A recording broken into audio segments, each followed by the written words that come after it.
Hello, hello, hello. Time for stalling.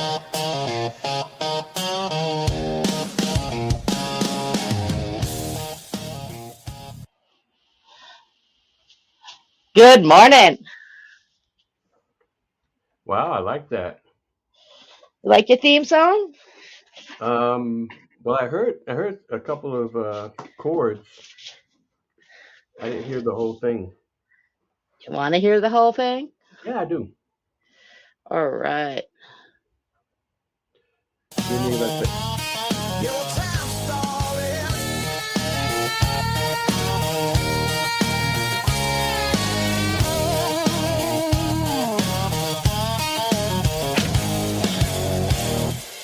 All right. Now let's start over.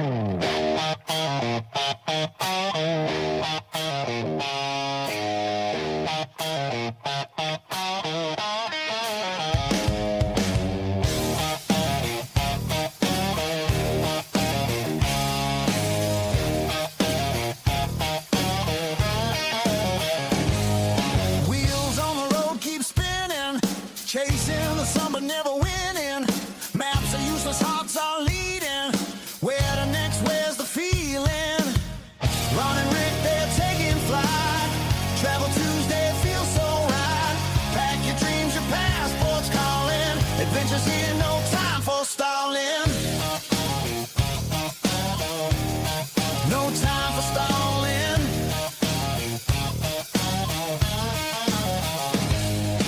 Hidden gems and secret places. Foreign lands, familiar faces. Surge ahead and beat the prices. Life's a journey, roll the dice. Ron and Rick, they're taking flight. Travel Tuesday, feels so right. Pack your dreams, your passports calling. Adventures here, no time for stalling.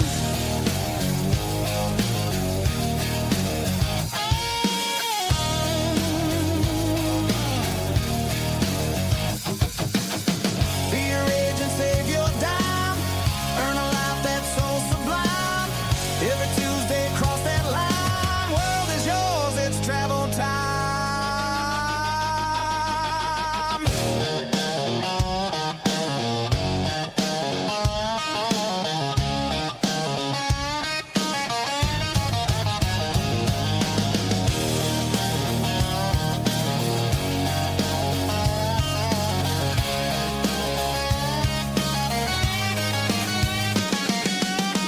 Ron and Rick, they're taking flight.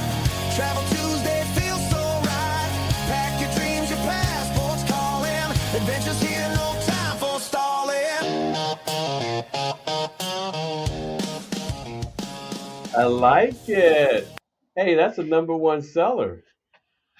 So I love AI, used correctly.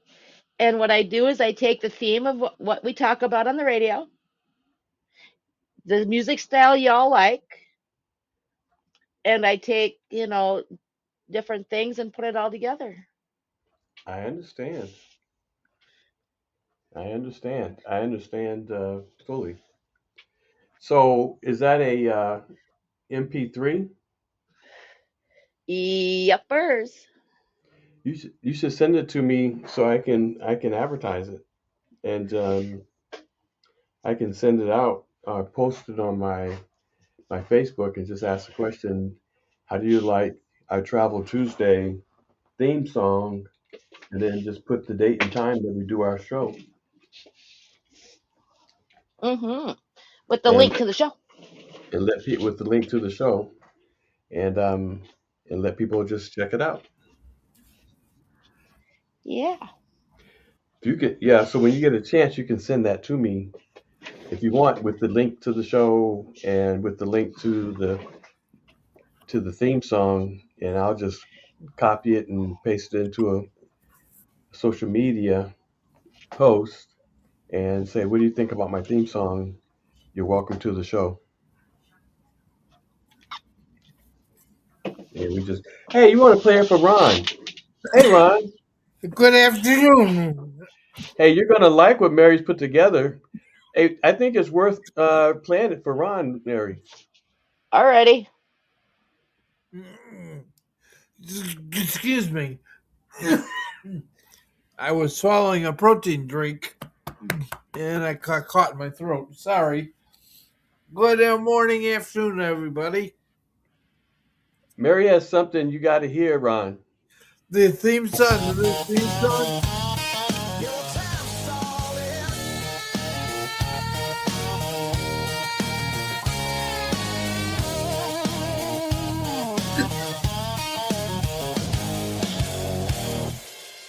All right, now let's start over.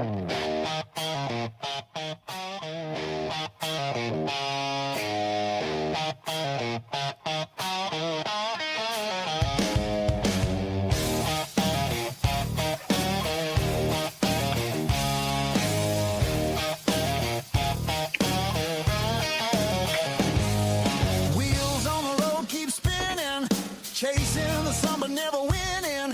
Maps are useless, hearts are leading. Where to next? Where's the feeling? Ron and Rick, they're taking flight. Travel Tuesday feels so right.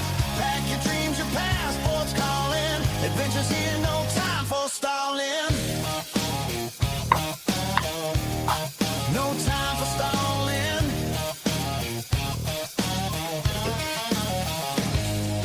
Hidden gems and secret places, foreign land, familiar faces. Surge ahead and beat the prices. Life's a journey, roll the dice. Ron and Rick, they're taking flight. Travel Tuesday feels so right. Pack your dreams, your passport's calling. Adventures here, no time for stalling. Yeah. All right. And that's the way to get started on Travel Tuesday, I'll tell you. That's funny. Give you Get that y'all hyped up? give you that 70s, 80s flashback, right? It's just being in the right place at the right time to get going to the place you want to go. And we're going to explore that on a daily basis every week on Tuesday, as we have for I don't know how many years we've been doing this now, but we're working to make an impact. We're doing this because travel changes lives. Travel expands your horizons, the depth of your personality, and you share your life with others, and that makes it a better world. It's true. And that's one of the things I was thinking about yesterday. And that's why I appreciate the show and all the things that we do. And we remember Burl Walk, the multi-gazillion Yeah, marketer guy. And that's genius. all he talked about was a better world.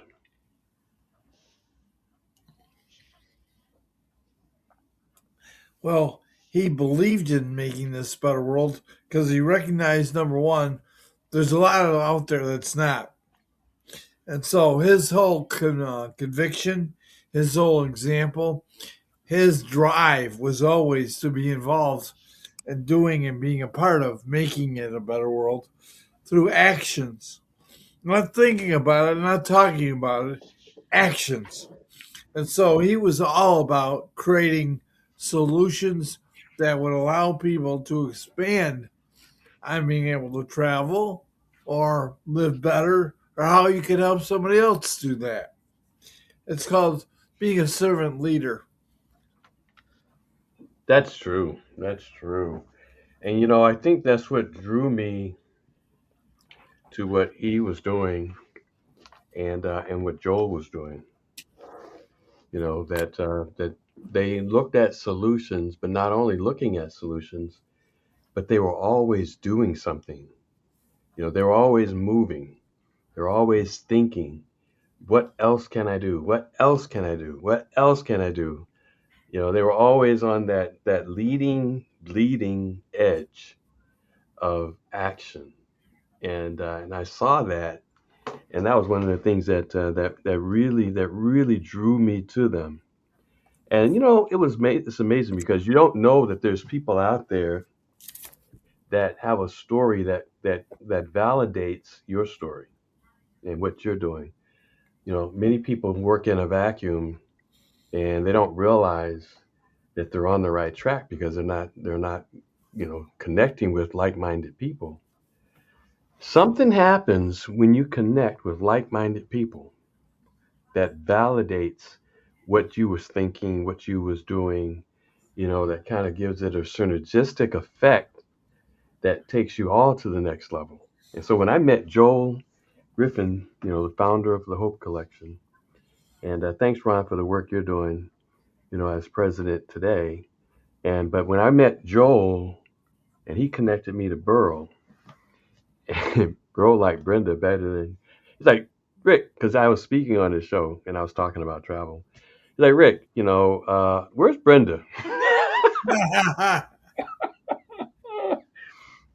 It's funny when I first met Burl, I was introduced by this lady who is a professional serial entrepreneur network marketer. And I connected with her and she says, "Hey," and she's Russian, so she has a thick Russian accent. "I need to introduce you to a good friend of mine." And I'm like, "Okay." And so she says it was like a Saturday. She says, "He doesn't like to talk to anybody on Saturday, but I'm going to call him today because I want him to meet you." And so it was right before I started actually getting into, talking to folks and doing, the travel business and telling people about it. And it's like, oh, yeah, I got to talk to this guy. And he's this big muckety muck. And so she gets me on the phone on a Saturday after telling me he doesn't like to talk on Saturdays. But he gets me get on the phone with him, and I'm like a talking head, right?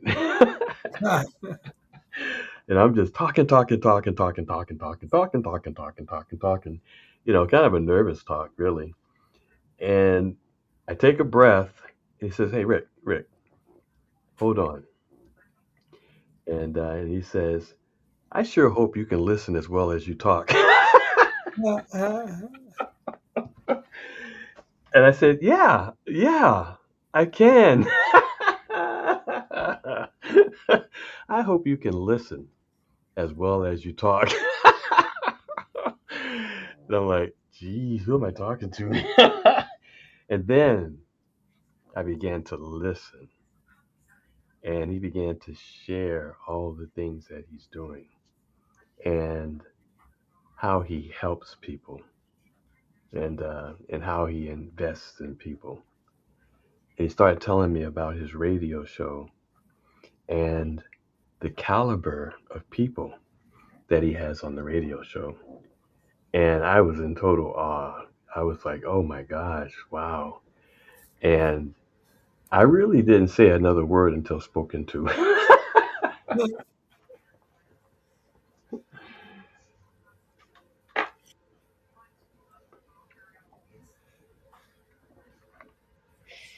We're listening, Rick.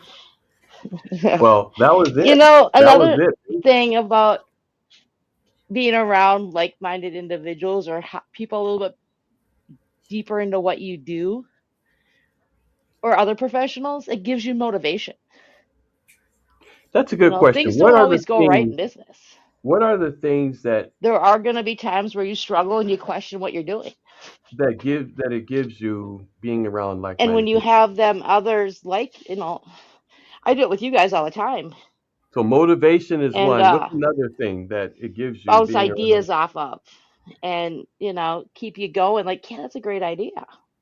Let's try it this way. This way might be a little bit better. What Or other you're staring things at a does it give website you you? just don't understand and you have to use AI to redo it in a different language so you understand it. So Mary, what would you say some other things? You said motivation. It's almost like the importance of being around like-minded people. What other things does it give you? Would you say?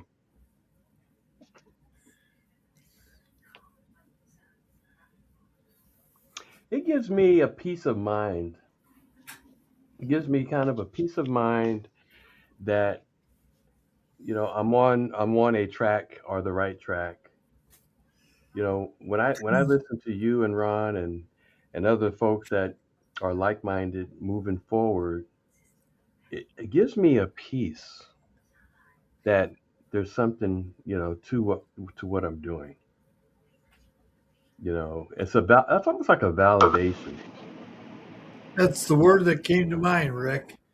As you just said that, I'm thinking the word validation. Yeah, it's kind of like for me, it's like, okay, we're on the right track. When I met Joel Griffin, and I would listen to him on the show, and he was talking about business ownership,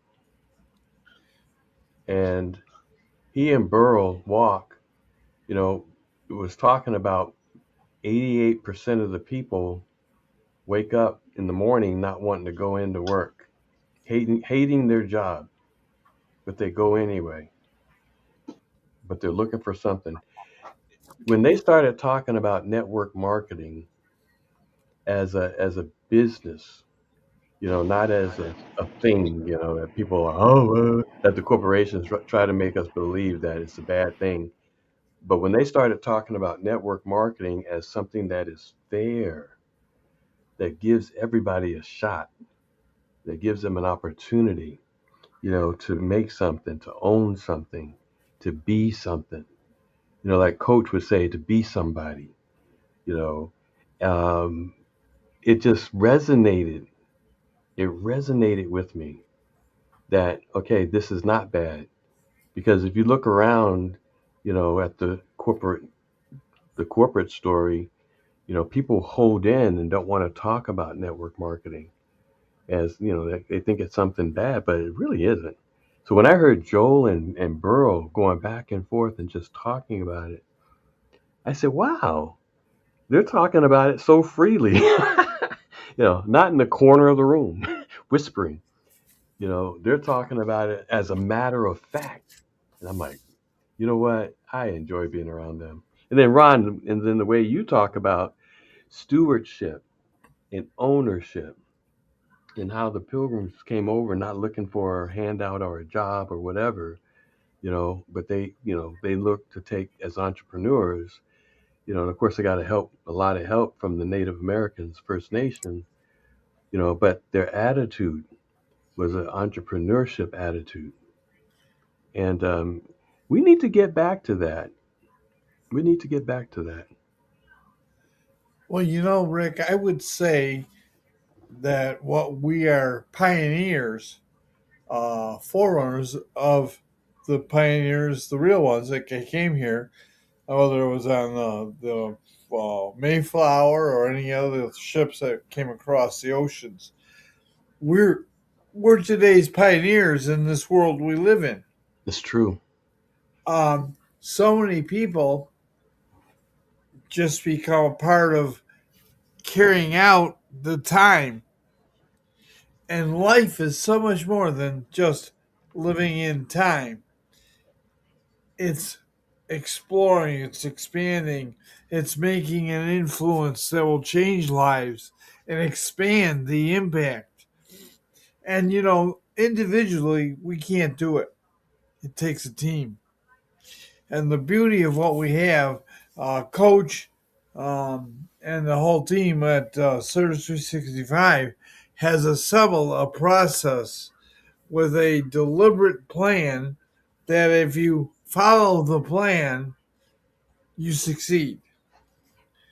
The difficulty is we're dealing with people. And people don't like to follow a plan. They want to go and they want to be pioneers. They want to reinvent the wheel.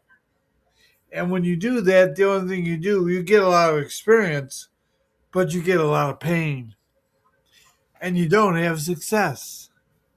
So the greatest thing someone could do is when they hear the opportunity, the idea, they're sweet, someone within our realm or group opens the door for somebody, the greatest thing they can do is just follow the pattern. Do the work that it takes. And when you do, you automatically succeed. And you look back at success and look back in the history. You can write diaries of it. You encourage us to do it all the time.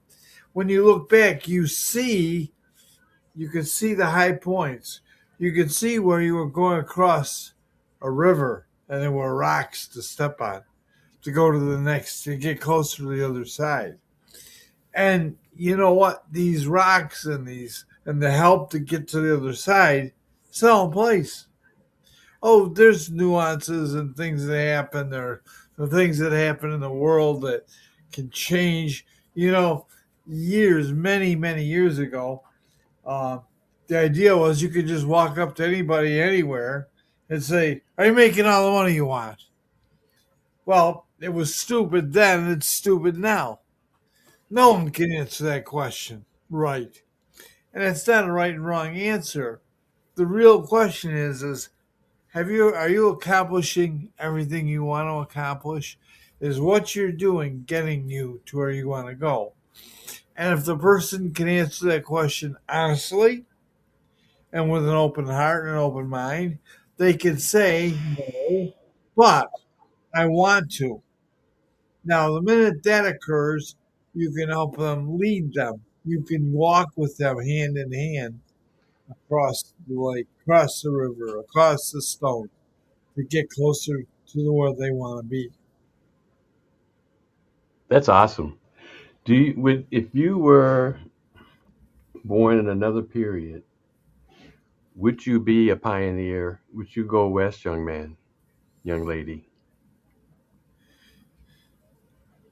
I'd like to say yes. I'd like to think that. And the reason I say that, my personal history shows that I would. I didn't necessarily. When I met Linda and I asked her to marry me, she was on the way to go to England with her girlfriends. And I said, don't go with them. Marry me and I'll take you. We'll go together. And we did that. But that's in hindsight, I can say that. Back then, I had nothing. I was working part time at a bar, bouncer. I was pumping gas at a gas station. I was driving a 1967 Rambo Rebel. Wow. Real, real impressive markers to show the girl that I was asking to spend the rest of my life and her life with. Look at, if we go together, we can join hands and hearts and we can go. Well, the reason I could do that is I was brought up in a family that said, with God in your heart and in your life, you can discover where you can go, what you should do, and how you can live. That was built into me from youth. So when I Yep. became an adult and I was confronted with the thing to make the decision was easy. Remember, I was on a management path. I had taken a course in school and said, get a good education, go to college, get a degree, and get a good job, and everything's going to be okay. The fact of the matter is, that was a lie then, and it's a lie now. What It's I true. had to realize is I had to find the path that would allow us to be empowered. And one of the key words to that empowerment is ownership. We don't teach ownership in school anymore. We teach get a job.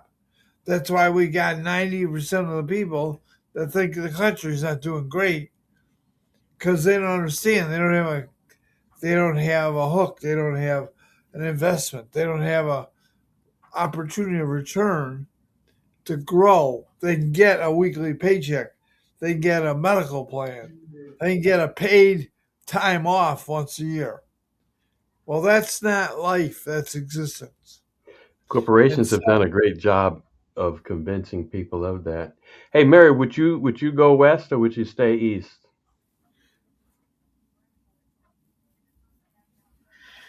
Neither. I can I tell you go two south. individuals. immediately, Exactly. Say that one more time. I didn't catch that. I go south, like Oklahoma. You still got the little bit of snow, but you don't have the frigid weather. But I'd explore. I enjoy that concept. You Well, know, I was saying maybe even south. in 1620. Huh. South in 1620 was kind of like going west. Yeah. That was before Daniel Boone and That was the Ponce de Leon. Ponce de Leon Leon. looking for the fountain of youth. Pancho Yeah. Villa. Would you have been the founder of the Cumberland Pass or a Lewis and Clark? You know, would you have been in that caliber of leadership, or I mean, to found the Cumberland Pass or the different passes that Yeah. the originals went and found and said, "Hey, come this way." But like you're saying, Ron, this is But this is what we're doing, in a way, that's what I've done already. and that's what you've done, even going into the military. Well, yeah. When I went into the military, females were still very limited, and then when I did search and rescue, there were only 3 females that did what I did in all of the military. You know what's interesting about that is you didn't go into the military saying I'm going to be the first or I'm going to be, part of the few. You responded to a need. I did, but I also, what's it called? Um, there's a word for it. Okay, so when I enlisted, this is the job I wanted. And so, based on my qualifications, because I got almost a perfect score on my ASVAB, I got one wrong. So I could do anything in the military that I wanted. And I wanted to do search and rescue, lifelink, or helicopter paramedic in civilian world. And that's part of the reason I joined the military, because it's easier to get into that line of work in the civilian world.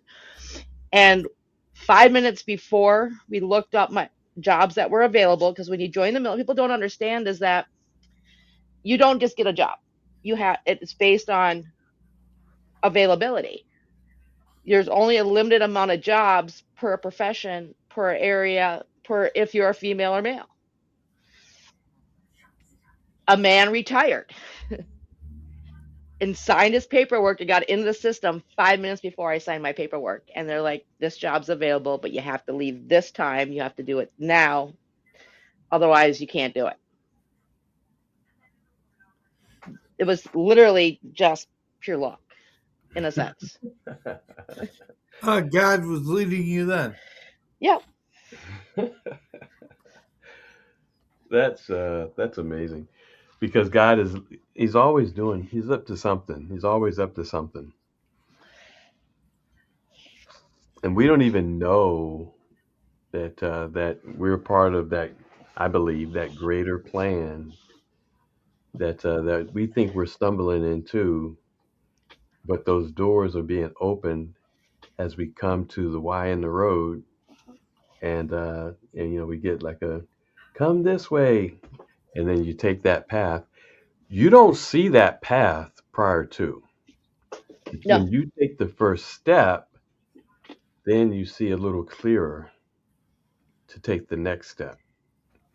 And No. And the only profession and only part of my life where I actually deliberately carved a new path was in autism. And it was solely based on I didn't want my kids to have to live in this world. I didn't want the county telling me they have to do these therapies, that this is what their life has to be like. And that is otherwise everything I've done has been, follow the path. that's why, problems aren't bad. Problems spur creativity, motivation. Yeah. I got to find a new way. Well, it's like when I helped create the Adopt a Soldier program.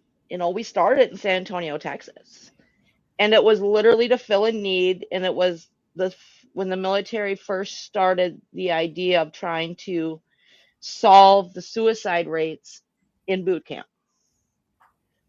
We never dreamed, we never thought that it would turn into such a movement that it is now, that it's on every military base. We had an idea and we ran with it. That's everything. Everything begins with a thought. Every creation, every invention, every new way begins with a thought. That's why your imagination is everything, because your imagination is a preview of life's coming attractions. And since everything is kind of like a creation, what can you believe? What can you imagine? If a person, imagination for me causes movement in my life. Otherwise, I would be stagnant. But if I can, it is the MLK thing. I have a dream. If you can dream, dream of something, a vision for your future, not anybody else's, but a dream for your future. Now, of course, it even takes it to another level when you can have a dream that includes others. But for your future as a start, that I'm not going to stay here. I'm going somewhere. The vision and the dream causes movement.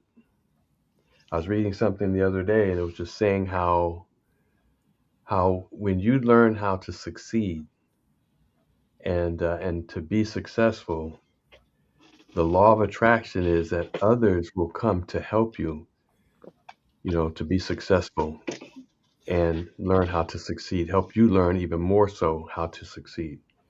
And but everything begins with us and begins with you. As long as you are open and honest and you are yourself. As long as you I are your wouldn't authentic self.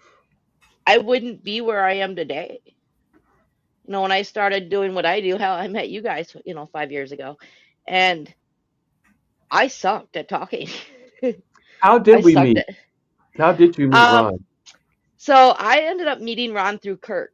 I created a post, and this is back during COVID, right? And it was about the boom of the coaching industry and how it became the marketing aspect and how everybody was about the money, not about helping people.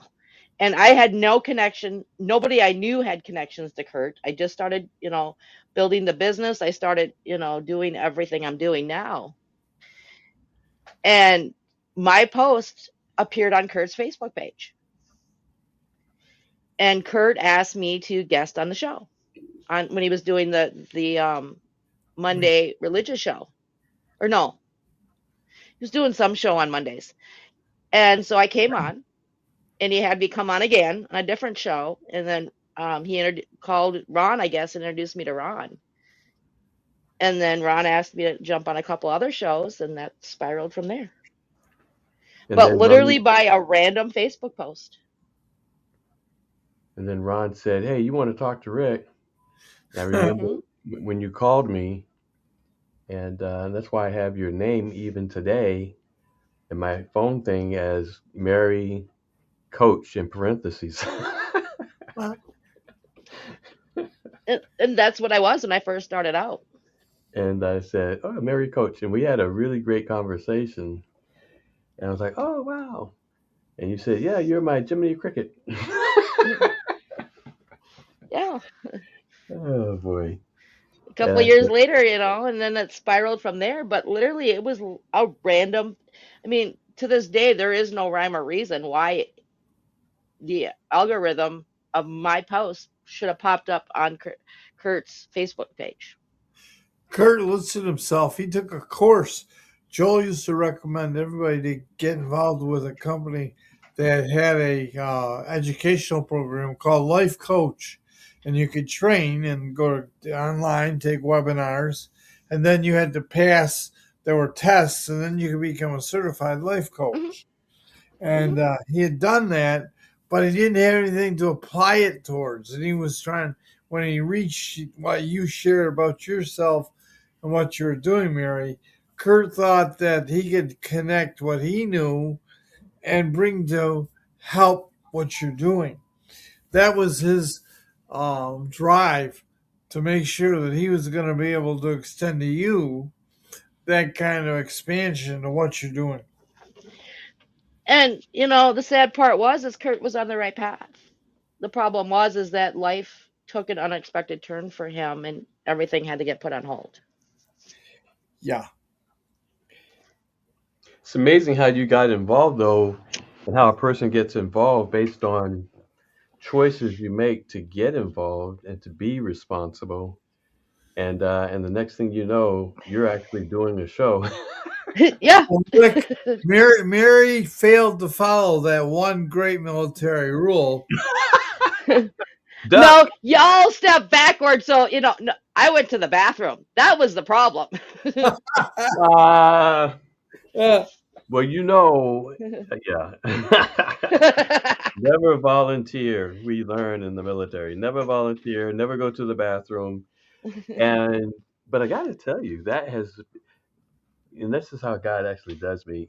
That has been the source and the reason for all of my advancements. Going to the bathroom, taking vacation, and volunteering. It is. It's All the but things it, you are told not to do. it's not. It's listening to your gut, not your head, and just taking that step, taking that chance. It's Because trusting I have without met without knowing. so many great people that have helped me along the way. I met a gentleman out of Australia that specializes in AI. And this is back before COVID, before I AI became a remember big that thing. guy. I remember you Fred, yeah. who taught me how to use AI. We've been playing with AI when Chat GPT first came out. Right. To um, commercial guys who actually direct and make videos to show me how to just be myself and just speak and not over prep, not sit there with scripts and just talk. And my live videos get better. It's interesting how people are starting to use Chat GPT and AI in general when we were playing around with it way back when, and knew that it was a tool, knew that it was a resource. And what's kind of sad is all the people and companies that have popped up trying to take advantage of people and promote something that's really just a tool anybody can use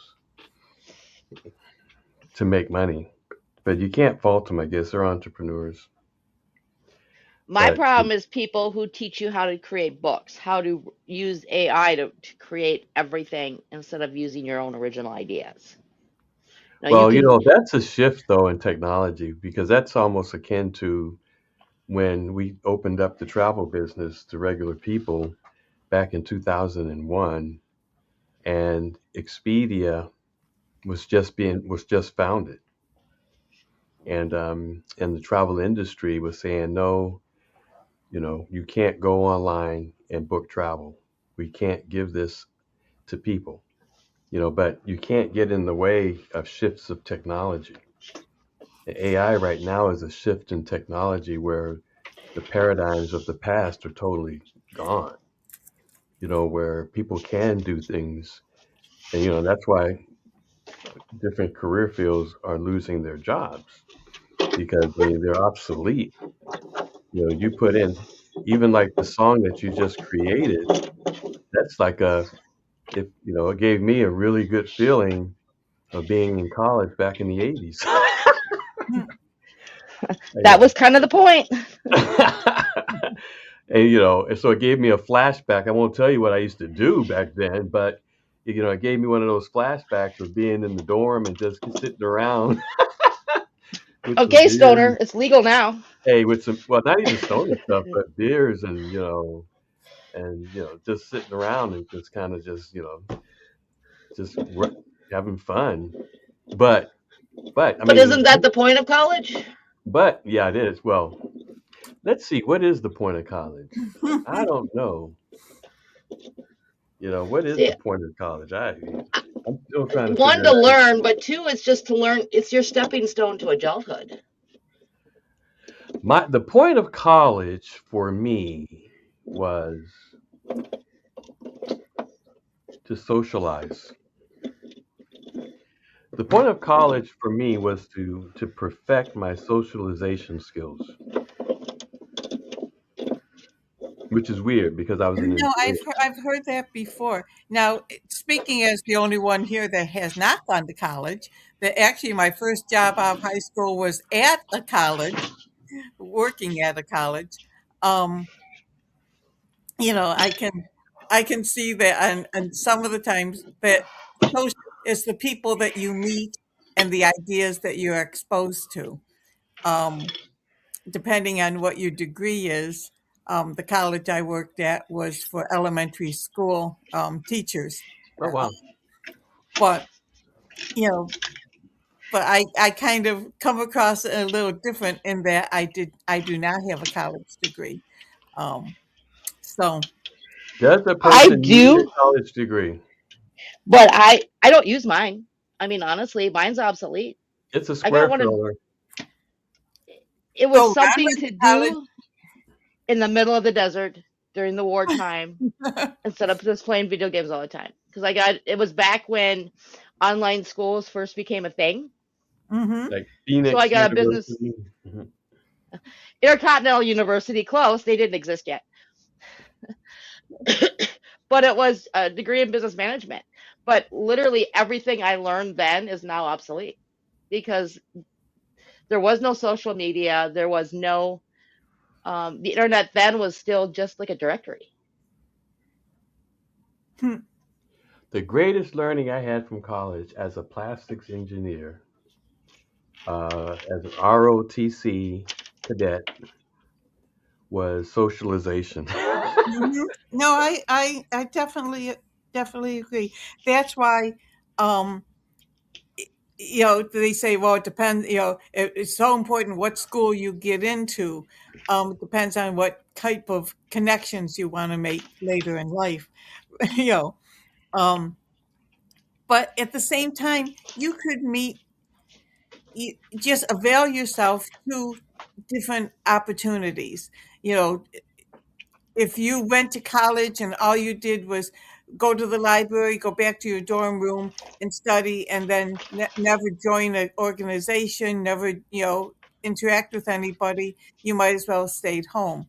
Um, Whereas if you, even like myself, that took a job but joined organizations and got involved in things, and so meet people that way.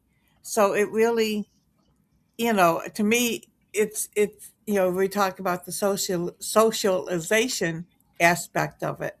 Um, you don't necessarily just have to be at a college, but what college can do is get you out of the house and meeting. You go to a lot of times to a different city, or even state, and then so you're meeting people that you wouldn't necessarily meet in small town Idaho. You know. School was like on my list of priorities. School and studying and tests and GPA, that was so low on the totem pole. That was so low on the totem pole that it was almost invisible. Although I had to count for something. I remember a good friend of ours one time got a letter from the dean, saying, "Thank you for donating your tuition," because, and it dawned on him that I better start going to classes. And so Well, just I got to make, tell you, my freshman year, I had a 1.6.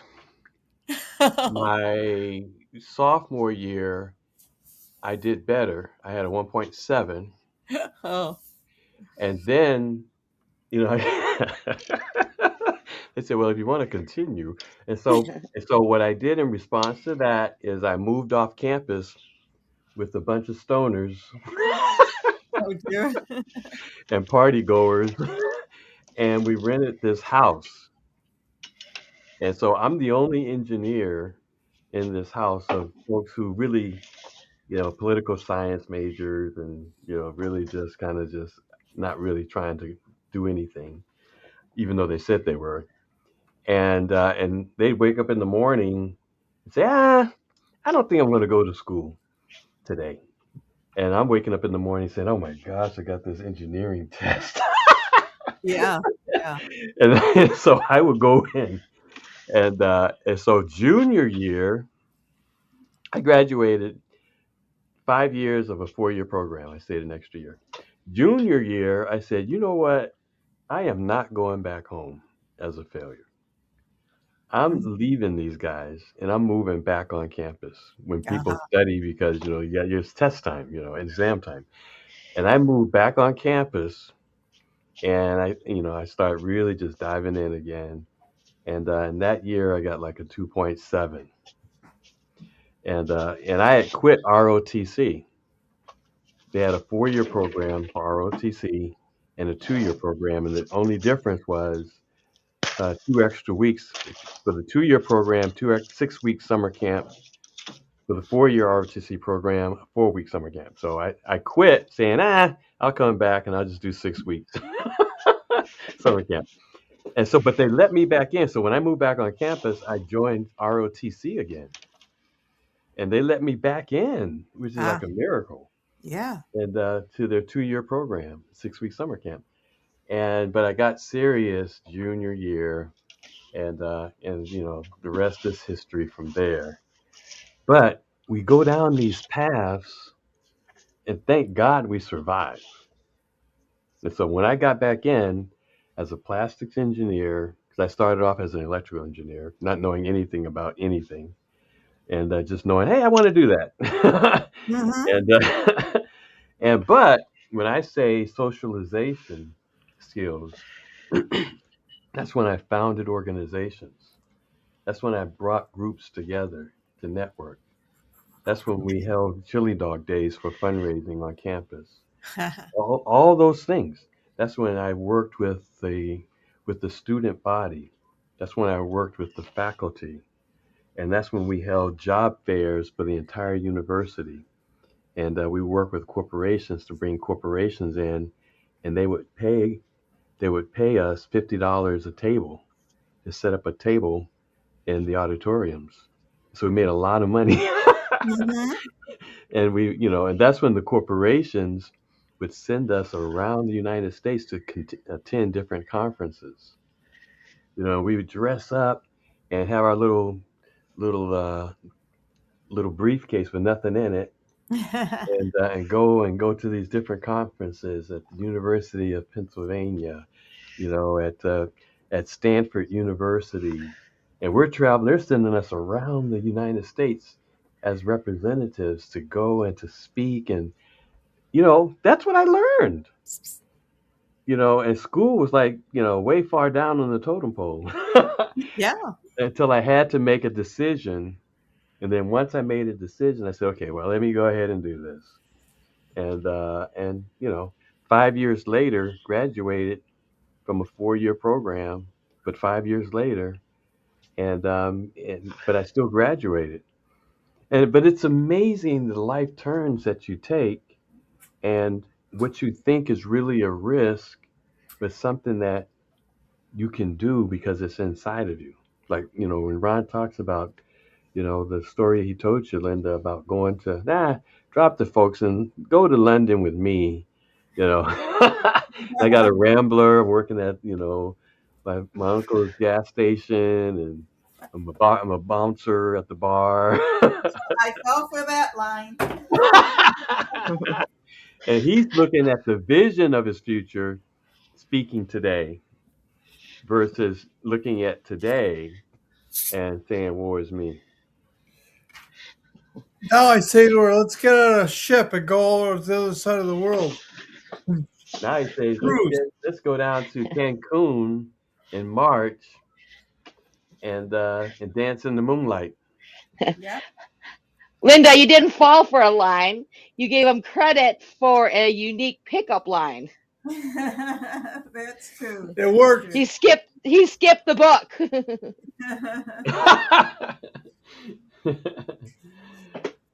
That's very, you got to be unique in life. That's a really unique pickup line. It is. Stop the zeros and go with the hero. What's the return on going to London with your girlfriends? You go with me, you got a lifetime. of all you can eat cream of wheat and grapes and the little palm fans And the chocolate truffles and that the just chocolate melt. truffles that melt in your mouth and not in your hand. And you can be that American that grabs the whole thing, stuff them in your pocket. I I never. get to feed my face at the lit chocolate factory in Cologne. You think about the good food in travel and all the just amazing meals that we've had. Cream of wheat for breakfast every day. Ron, I think about that not only on the Viking River cruise in Europe, but Newport Beach. Or is it Newport Beach, but Newport in Rhode Island? Newport, Rhode Island. Yeah, Yes. All you those can eat cream lobster of wheat. rolls and the clam chowder and the seafood The chowder chata. at the Chata. Black Pearl Chata. Chata. Yeah, Yeah. The Um, Black But Pearl where else restaurant in do Newport, you Rhode The go? Island. Black Pearl Restaurant. I looked that up when you mentioned it. Yeah. Where do you Nice. go to get fresh clams just picked out of the ocean that day? You got to go to the East Coast. Ah. Yeah, Quahogs. or you Like can when I go was in to Texas, we'd go down to the Gulf, to Corpus shrimp. Christi, to get shrimp by the bags, fresh off the boat. Man, you can't beat that. You can't beat that. Lobster shacks in Maine along the coast. Oh my Yeah. God.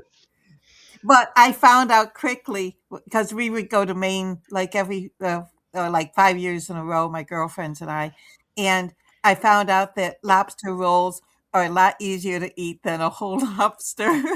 Oh man, yeah, huh? That's work. Well, Brenda's good though. Brenda is like a professional in eating lobster.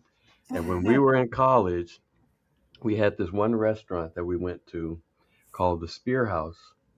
And the Spear House would always have a special, lobster and steak special. And Ah, so we would go. Of course, we were in college, so you got the cafeteria food and you got lobster and steak. But we would go, and I would say, that's when I wasn't eating lobster really. And I say, Brenda, you can have my lobster. I'll have your steak. And I would look at her eating that lobster, and I'm like, you know what? Something inside of me says I'm missing something here. That this is not a fair deal. Because she was like, oh yeah, okay, yeah. Here's my steak, and she would have the two lobsters, and she would just, I mean, with the skill of a professional, just eat those lobsters, at one point I said, Brenda, you know, this is not a fair deal here. I'm missing something. I'm missing something, but I didn't know how to eat a lobster. Yeah, yeah. Well, and there's parts of the lobster that I wouldn't want to eat. I love the lobster tail. When Joel used to take us to this winter December, first week of December for a good like 10 years, we would go to Seven Springs Resort north of Pittsburgh and in the Laurel Mountains. It's a ski resort. And they would have Friday night, they would have a seafood extravaganza, all you can eat. I think Ron hit the record for what, 5 lobster tails I at one hear you. sitting. At one sitting. Man, Yeah. that was just a fun, we did not do skiing.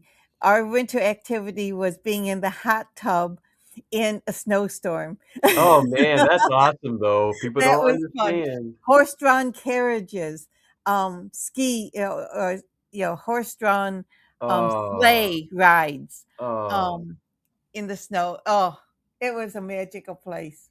that's awesome. Yeah. To sit in a hot tub during a snowstorm, outdoors. that's outdoors. That is just the most amazing, amazing time that people have no idea. Even when we was in Myrtle Beach, the temperatures dropped, and we went somewhere, came back, and it was like 11:30, and the temperature, it was cold. I mean, it was like 30, 40 degrees. And so we could look down at the hot tub jacuzzi, and we said, "Hey, why don't we go down there?" From seventh floor, we're looking down, and we went down there, and it was freezing out, but we were in the hot tub and outside, outdoors, and you talk about just an incredible time. There was nobody there, of course, and we were just relaxing and enjoying. And I brought my cell phone, and so we put on some music, and oh, we just had a great time. The experiences that's why we say travel creates memories, whether it's the food, and we can all remember these just delicious food that we've had over the years in travel and the different countries and different cuisines. And I remember, even with like Carnival Cruise, and I've said this before, when they used to have lobster and steak night, and or surf and turf, and they would bring out these huge lobsters and prime rib, and and of course Brenda loved lobsters. She's like, "Make sure you have the next one coming." Before she even finishes what's on her plate, right? And so I'm like, you know what? I think I'll do the same. And I had all these huge plates in front of me. I'm glad they didn't take a picture. But all these huge plates, oh, you could at least put it on my same plate, All these plates, like 3 plates in front of me, these huge plates. I'm like, boy, I look so greedy. But that's taking the cruises. People have no idea what it's like to go on an all-inclusive like cruise. Well, I should say a cruise where everything is included. Your accommodations, the food, the entertainment, going from port to port and seeing different cultures and getting off the ship and just enjoying yourself. And I think it's the best value vacation there is, especially if you're bringing your family or if you're bringing kids. Because there's some activities for everybody. There's, for every age group. And, I just got today a confirmation from Elizabeth on our travel, our transportation What from, time you guys getting in? we're getting in about 1:55, I believe. Yeah, 13:55. One. We may be on the same transportation. We just got ours today too. Ah, okay. Yeah, That'll So be something. See you we're guys at coming the in airport. through Orlando. What time? We may meet you in Orlando. I Yeah, forget what time our flight is, but we're I think it's like 2:10 or something that we leave from Orlando. close. Orlando. I think it's Orlando or Miami. It may be it's Miami. in Miami. Ah, okay. Yeah, we're coming through Orlando to Cancun. So we arrive in Cancun at 13:55. Yeah, we may see you. We may see you. I think we get there like yeah. It may be the same time frame. I think we'll be on the same bus That'd or be so transport. cool. That'd be so cool. I know, right? It's almost like when we went to where did we? Oh, Cozumel, and we all saw each other at the passenger terminal, the cruise Hmm. line, Yes. and yeah, we saw each other. Oh, Joel was there, and everybody was there. Hey, how you doing? Oh my gosh, people! If they only knew, right? The fun that you have and the family that you have. As soon as you come in, you've got a ready-made family Yes. Yes. that loves you, that trusts you, that you can be yourself, and that have the best interests, that's like-minded. In life, if you can find that, I believe it's just so important. I believe that's just so important to be able to find that in life. Partners that you can travel and do the journey of life together with. And yeah, I think that's so important. I know it's really been a blessing for Brenda and I. Yeah. Over the years, we've had people that we've, in conversations with, we talk about travel. And sometimes people said to us, well, when you go, I wouldn't want to go because I'd be alone. Gosh, we've never been alone. Never. Even when Lynn and I traveled to go someplace, the first time we went to Cozumel, we were on a ship, Conquest, and we had the cabin we got was the first cabin on the ship, right in the front of the bow of the ship. And we had the window, we had a screen that would come down at night so we could block the light at night and in the morning. And but we could look right out over the bow of the ship. And we made friends that day with people from New Orleans and all over the place. We ended up going to breakfast and we were eating in the restaurant and we were just having a great time. And these people came over to us and they, can we join you? You're having so much fun. You guys are making so much noise. They said, and you're having so much fun. Can we join you? Oh boy, oh boy. Well, you guys, that's your gift. Your gift draws and attracts people. And We love that. and that's good. That's like Brenda and I going transatlantic, saying we're not going to talk to anyone, honey. It's just you and I. How long that lasts? Yeah. Brenda's talking to this guy at a Trying comedy to show. keep Brenda quiet. Brenda's talking to a guy. We go to this comedy show the first night, and we're standing there. We're just laughing, and I'm like, "Oh yeah, honey, it's just you and I." And she looks over at this guy standing next to us, him and his wife, and they make a comment, and that's it. But that's how you learn things. They're like, yeah, we're going to be meeting up at the disco on the top floor, Princess Cruise, top floor. And then after the disco, our little group, they go down to the cafeteria of the restaurant that has all the sweets and all the pastries, and they're free after 12. The panini bread, the panini sandwich, everything's free after 12. So why don't you come on up? So we go up and we're dancing all night. And we become part of this group. And we go down afterwards and we're eating all the carrot cakes and all the pastries and oh man, just luscious stuff that you drool over during the daytime. All free at night. Oh, And you wouldn't have known that if you didn't get a conversation. we wouldn't have known it. We would have gone back to our cabin and just, it would have been fun. And But there's some things you can't help in life. You can't help when you are looking to see who can I help, who can I speak to, what can I learn from people. When that becomes like an attitude and a way of life, that's why we get so far ahead of the things that we need to do to move forward in life. Is because I get information from Mary, I get information from Ron and Linda. If you're listening to the show, you get information from us that you may be stuck or stagnant. Make a friend, as Joel would say, make a friend. Mhm. Become that servant leader. Back to you, Ron. Well, the whole idea, as you mentioned the words Joel, and you say servant leader, that was Joel. It personifies who Joel and Edith Griffin are and how they were in our lives. And they taught us to be that way. I'm not sure when you're the class clown and you're not necessarily the guy that's out in front. I wasn't the great athlete in high school or college. So, we blended into the wall real well. We didn't want to make waves when we were young.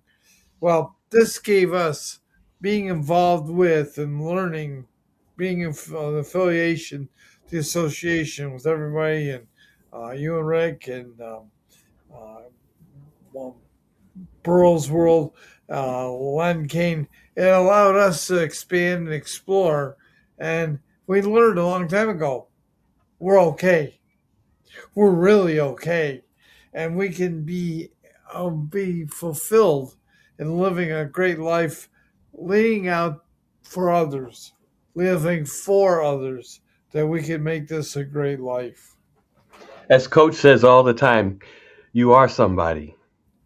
You know, let's build a future where you can be somebody, where you can be proud of yourself, where you can be proud of what you've accomplished, proud of the people that you've helped. That's Coach.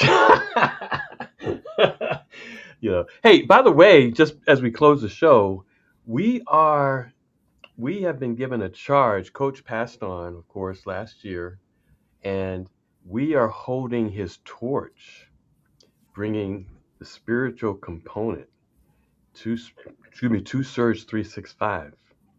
In the memory and in the of Coach Tomer and the things that he taught us. And but we are that to the company Surge 365.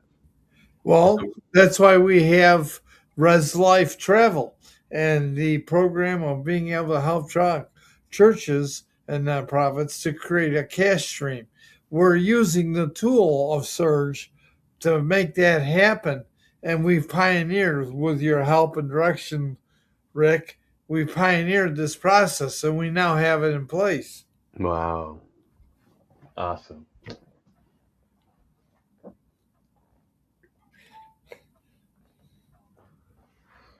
Well, cool. Mary, great job on the I think it's a number one hit, our opening, Yeah, I agree. especially It's for our all new the theme rockers from song. the 80s. You hear me, Mary? Especially for all the rockers from the 80s. Hey, well, did you hear about the number one Christmas song this year? No. It knocked Mariah Carey off off the number one spot, which has been since she created that Christmas song. It was some 80s song. You remember what it was? I can tell you in 2 seconds. Sing it. Sing it. I don't know. I I listen mean, to I want you classic to by sing.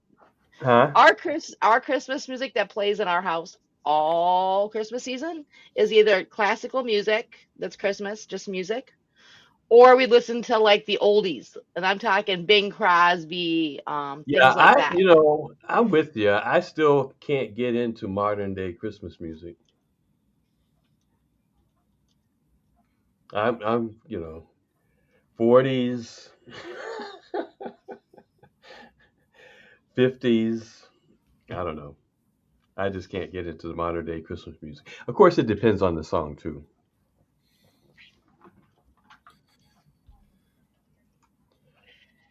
All right. Wham! It's Wham's Last Christmas. Oh, yeah, I like that. Well, I like that one. I like it. That and Brenda Lee's "Rocking Around the Christmas Tree" were the number two, one and two Christmas songs. Yeah, I was gonna say that Brenda Lee's "Rocking Around the Christmas Tree," but I like those. I actually like those two. Yeah. So it depends on the song. It depends on the song. So hey, we will be talking. Good job, Mary. Thanks, Ron and Linda. I think Have we're a going to be great seeing day, you guys guys. on the transport down in going to Cancun. Talk to you later. And join us tomorrow at noon for Health and Nutrition, where Beth and I are going to break down the new dietary guidelines and food pyramid. And Yay. be sure to send Ron and Linda the website. You probably already have. I have. You guys got to take a look at the website. Mary did a great job. All right, will do. Thanks, guys.